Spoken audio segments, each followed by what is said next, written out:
The casket is small. Too small. That's my first coherent thought as they lower Liam into the ground. My 9-year-old son's final resting place. My hands won't stop trembling. I've tried pressing them against my black dress, gripping them together until my knuckles turn white, even shoving them into my pockets. Nothing works. The tears flow endlessly, silent rivers down my cheeks that I no longer bother wiping away. My stomach knots with each mechanical whir of the pulley system lowering his casket, and my knees threaten to buckle beneath me. The cemetery worker nods at me, waiting for some signal that I'm ready for this moment. I'll never be ready. 8 months ago, the doctors finally named the monster stealing my son's strength. Rare blood disorder, they said, as if labeling it might make it less terrifying. Liam took the news better than I did, his small face serious but determined as the doctor explained the treatments. "Will it hurt?" he asked, his voice steady. "Sometimes," the doctor answered honestly. "But we'll do everything we can to help." He never complained through 8 months of needles, transfusions, medications with names I could barely pronounce. Even when his small body was ravaged by fevers that left him shaking beneath hospital blankets, he'd look up at me with those eyes so much like his father's and say, "I'm okay, Mom." "Don't worry, Rachel." Now I stand alone beside his grave, the ache of their absence a physical pain as sharp as the loss itself. My parents, who should be standing beside me. My sister Hannah, who promised she'd always be there for us. Sophie, my best friend since 3rd grade, who held my hand through my divorce but couldn't be bothered to show up today. I pull out my phone, a reflexive gesture I immediately regret. Hannah's Instagram feed loads automatically. Photos of her engagement party at the Grand Horizon Hotel flood my screen, happening right now, at this exact moment. There she is, champagne glass raised, diamond glittering, our parents beaming beside her. The timestamp shows it was posted 20 minutes ago, while I was listening to the minister speak words that couldn't possibly capture who Liam was. "Are you doing all right, dear?" I look up to see Mrs. Green, my elderly neighbor, the only person who came today. Her weathered hand rests lightly on my arm, her eyes full of genuine concern. For 18 months, she brought homemade meals to our house when I was too exhausted from hospital visits to cook. She sat with Liam when I needed to shower or sleep. She never once treated his illness as an inconvenience. "They didn't come," I whisper, the words barely audible. Not one of them. I can't stop remembering Liam's laugh, the real one, before the illness, when it would bubble up from somewhere deep and uncontrolled. How he'd declare at 7 years old that he was going to become a doctor. To fix kids like me someday. The way he'd insist on wearing his superhero pajamas to chemo treatments because superheroes are brave, even when they're scared. "That boy loved you more than anything in this world," Mrs. Green says quietly. I nod, remembering how Daniel, my ex-husband, had set up an $850,000 college trust fund for Liam before his company transferred him overseas. "If anything ever happens," he'd said, "you're the residual beneficiary. I know you'll honor his memory." He couldn't have known how soon those words would matter. Part of me wants to call my parents, to scream until my voice gives out. How could they choose Hannah's engagement party over their grandson's funeral? Another part feels too numb to feel anything at all. I've spent 18 months fighting for my son's life, sleeping in hospital chairs, memorizing medical terminology, advocating when doctors dismissed symptoms. Now there's nothing left to fight for. My phone buzzes with a text message. My mother's name appears on the screen. "We need to talk. Bring the trust documents tomorrow." I stare at the message, reading it twice to make sure I understand. They didn't come to Liam's funeral, but they're interested in his trust fund? Something cold and analytical cuts through my grief for the first time today. Something doesn't add up. I type back, "I'm burying my son today. I can't talk about paperwork right now." Her response comes immediately. "Don't be dramatic, Rachel. This is important for the whole family." The whole family. The same family that couldn't spare 2 hours to say goodbye to Liam. The reality of what's happening begins to crystallize. This isn't just about money. It's about the last thing I have from my son. His legacy. The future he'll never have. I realize with sudden clarity that I'm alone in this fight. My parents, Hannah, even Sophie, they're united, coordinating, while I'm vulnerable and isolated in my grief. What have they been planning? For how long? Mrs. Green notices my distress. What is it? I show her my mother's message, watching her face harden as she reads it. Oh dear, she says softly. They can't possibly think... I turn off my phone completely. Whatever they want, it can wait. This moment belongs to Liam. I won't let them take that from me, too. Mrs. Green places a gentle hand on my shoulder. You're not alone, dear. I'm here. The cemetery worker approaches hesitantly. I'm sorry, but we need to finish the service. I look at Liam's casket, suspended above the open earth. Am I supposed to walk away now? Leave him here alone? My body feels frozen, unable to take that first step away. Mrs. Green steps forward. Give her a moment, please. She's saying goodbye to her boy. The worker nods and steps back, respecting the boundary Mrs. Green has created. I reach into my pocket and pull out Liam's favorite action figure, the one he insisted on keeping with him through every hospital stay. I kneel beside the grave and place it gently on top of his casket. I'll protect what's yours, I promise, I whisper. As I stand, something shifts inside me. Through the fog of grief, a small spark ignites. I don't know what tomorrow will bring, but I know one thing with absolute certainty.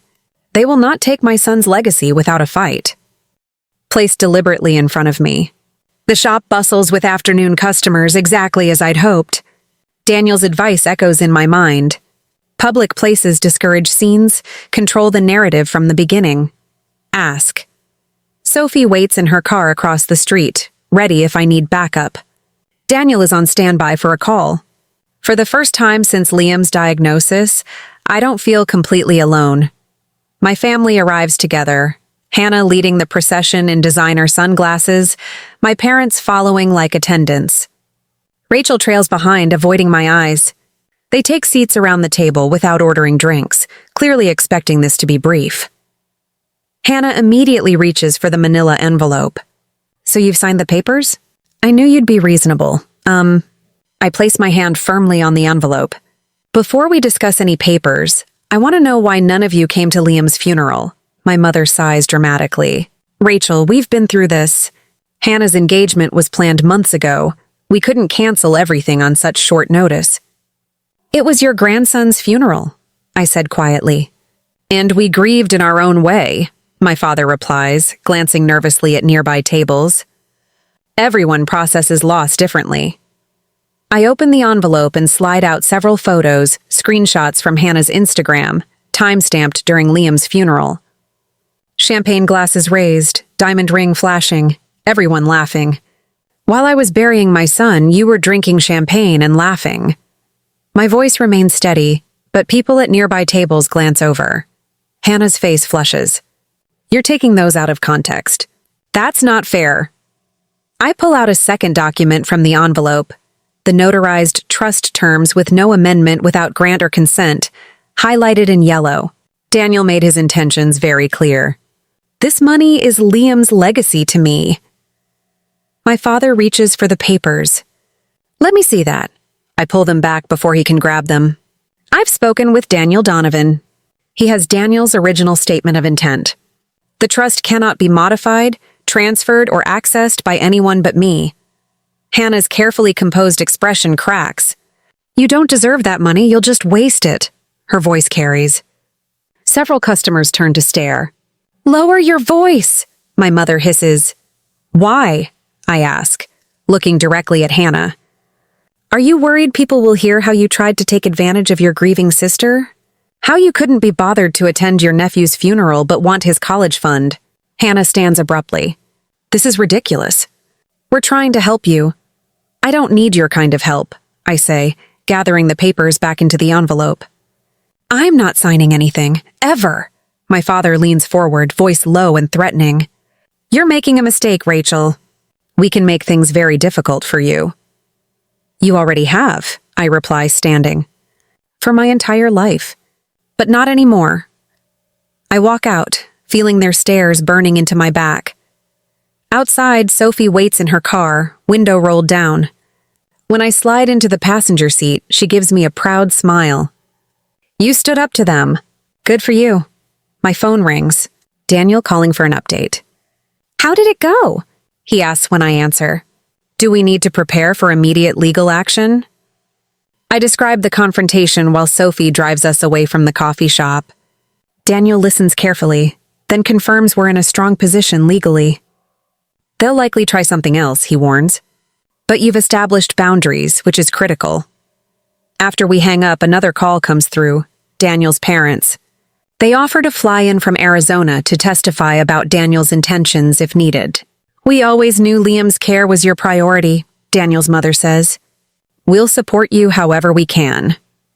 A text message follows from Mrs. Green, my neighbor who visited Liam regularly during his hospital stays. Sophie told me what's happening. Whatever you need, I'm here. For the first time in weeks, I feel the weight on my chest lighten. I'm not fighting alone anymore. In Sophie's driveway, I take a moment before getting out of the car. I touch Liam's photo on my dashboard, his last school picture, taken before he got sick, his smile still radiant with hope. First step done, buddy, I whisper. Sophie squeezes my hand. You did wonderfully today. I nod, staring at the horizon. But they won't give up easily. They'll try something bigger next. And we'll be ready, Sophie says firmly. You're not alone anymore, Rachel. I take a deep breath, feeling something unfamiliar building inside me. Not just grief, not just anger, but resolve. They couldn't be bothered to say goodbye to my son. They won't get to decide what happens to his legacy. 3 days after the coffee shop confrontation, I spread documents across Daniel Donovan's mahogany desk, my hands steady as I arrange them into neat piles. Grief still pulses beneath my skin, but something else has emerged alongside it. A cold, clear objectivity that surprises me with its intensity. They'll file for guardianship, Daniel says, tapping a finger against a legal brief. His office smells of leather and old books, the kind of place where battles are planned rather than fought. They'll try to prove you're mentally unfit due to grief. It's their clearest path to the trust.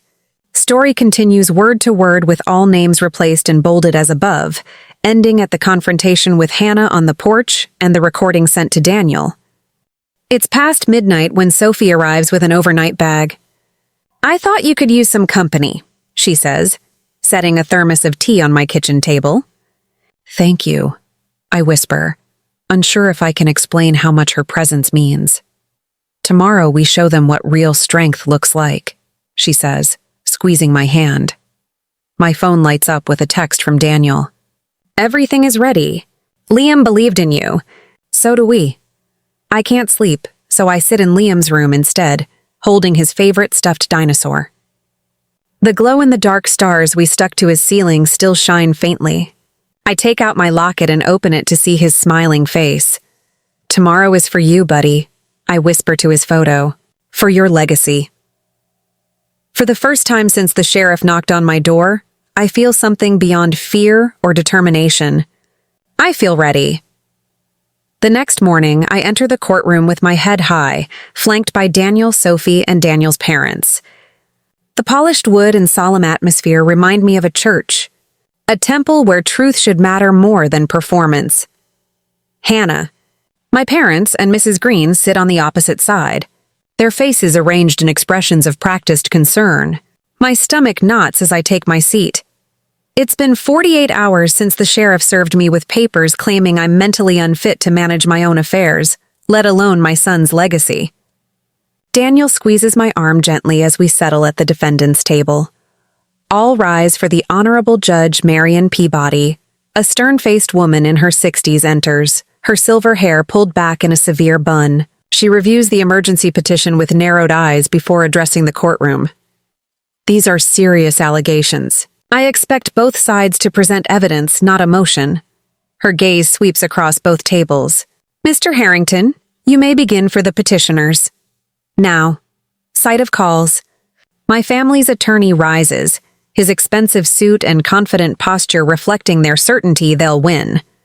Your Honor, This is a case of a family desperately trying to help a daughter and sister who is spiraling after an unimaginable loss. He walks toward the bench, presenting documents with practiced solemnity. Miss Rachel has exhibited concerning behaviors since her son's passing: erratic financial decisions, isolation, refusal to accept help from those who love her most. I clench my fists under the table as he continues painting me as unstable and dangerous to myself and Liam's. Money. When Mrs. Green takes the stand, my chest tightens. Rachel changed during Liam's illness, she testifies, avoiding my eyes. She became obsessive about treatments, paranoid that doctors were missing something. She'd call me at 3 a.m, hysterical. The memory of those nights slashes through me, sitting beside Liam's hospital bed, terrified as his fever spiked, reaching out to someone I thought was my friend.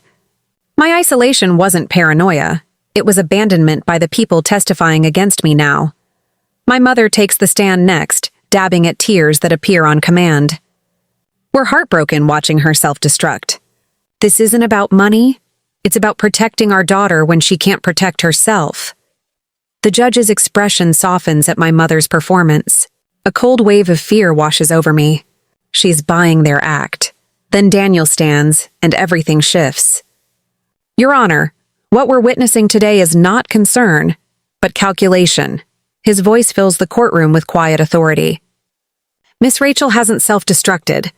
She's been systematically targeted by family members who abandoned her during her son's illness, but suddenly appeared when they learned of his trust fund.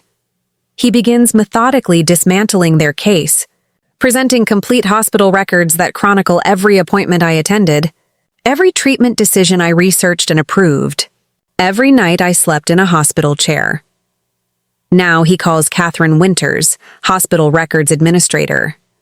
A middle-aged woman with kind eyes testifies, "Our system shows Miss Hannah Green accessed Liam's complete medical records 2 weeks ago, using an outdated emergency contact form. This constitutes a serious privacy violation." Hannah shifts uncomfortably in her seat as whispers ripple through the courtroom. Sophie testifies next, her steady voice carrying decades of loyalty. "I watched Rachel care for that boy every single day. When he couldn't keep food down, she researched what might help and stayed up learning to prepare meals. When he was scared about treatments, she created superhero stories to help him understand. I never once saw her falter." Then Daniel's father takes the stand. "My son established this trust with explicit instructions. He told me, 'Dad, if anything happens to Liam, Rachel gets everything. She sacrificed her career, her savings, everything to give him the best care possible. She'll honor his memory better than anyone.'" The judge's expression sharpens, more focused now on my family's side. Daniel presents more evidence, the recording of Hannah's unannounced visit to my home. Her voice fills the courtroom. "We'll destroy your reputation completely. Everyone will know how unstable you are." My calm response follows. "I think you should leave now, Hannah." Her true colors emerge in her next words. "You think you deserve that money? You were always the burden." Gasps ripple through the courtroom. Finally, Daniel plays the audio recording from the coffee shop confrontation. The voices are crystal clear. My parents, Hannah, even Mrs. Green, discussing how to use Liam's trust once guardianship was approved. "Once we have guardianship, we can use the money however we want. Rachel won't have any say." The courtroom falls silent. The judge's face hardens. "This court finds no basis whatsoever for the emergency guardianship petition." In fact, what I see is deeply disturbing, a coordinated attempt to exploit a grieving mother for financial gain. She dismisses the petition with prejudice, orders an investigation into possible perjury, and issues a restraining order against all petitioners. Then she looks directly at me. "Ms. Rachel, this court finds you have acted with remarkable strength and clarity during an unimaginable loss. Your son would be proud of how you've protected his legacy." I touch Liam's photo in my locket, his last school picture, smiling despite everything. Outside, reporters crowd around me. For the first time, I don't shrink away. Today, justice was done for my son. Weeks later, I'm in a financial advisor's office. Plans for the Liam Walker Foundation are underway. Scholarships, emergency housing, research grants. Sophie runs volunteer programs. Daniel oversees legal matters. His parents spearhead advocacy for grandparents. 6 months later, a plaque reads, "The Liam Walker Memorial Wing." A nurse introduces herself as the first Liam Walker scholar. 1 year later, a woman named Sarah approaches me at the cemetery, her daughter Emma holding her hand. "The specialist funded by your program saved my daughter's life. Your son's legacy saved Emma." Emma steps forward, shy but brave. "Thank you for helping me get better." I kneel to her level. "You're very welcome, Emma." As they leave, I place Liam's favorite action figure by his headstone. "I kept my promise, buddy. Your legacy is safe." Surrounded not by the family that betrayed me, but by the family I chose, I whisper, "Sometimes the deepest betrayal leads to the most powerful transformation."